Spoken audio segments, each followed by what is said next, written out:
બોટાદ પોલીસે ઘરફોડ ચોરીનો ભેદ ઉકેલી 3 આરોપીને ઝડપી લીધા છે, જ્યારે એક આરોપી હજી પકડથી દૂર છે।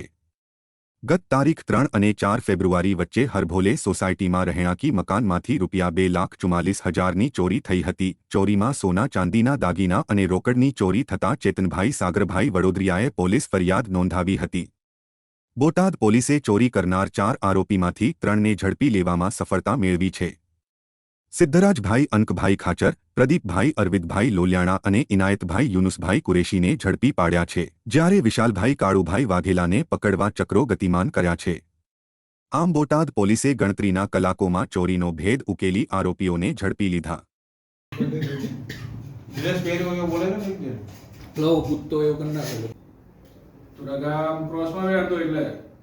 ફોટોગ્રાફી શીખી જઈશું।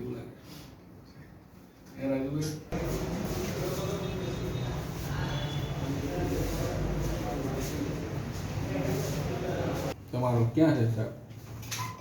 ઓલા આપણે ગઢવીવાળા બોલે કે 2-3 માણસો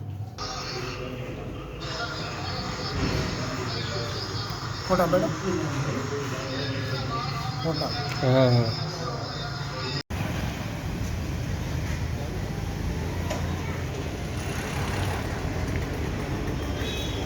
બોટાદમાં હરભોલે સોસાયટીમાં 3 અને 4 તારીખની નાઇટમાં ઘરફોડ ચોરીનો બનાવ બનેલ, જેમાં 2,44,000 જેટલા મુદ્દામાલની રોકડ તથા સોનાના ચાંદીના દાગીનાની ચોરી થયેલ।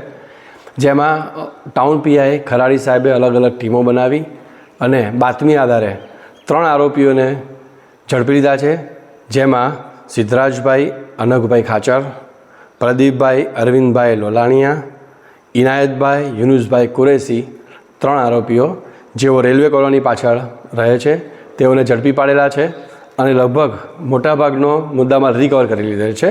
અને હજુ બી એક આરોપી તપાસમાં પકડવાનો બાકી છે, જેનું નામ છે વિશાલભાઈ કાળુભાઈ વાઘેલા, અને હાલ આગળની તપાસ તજવીજ ચાલુ છે।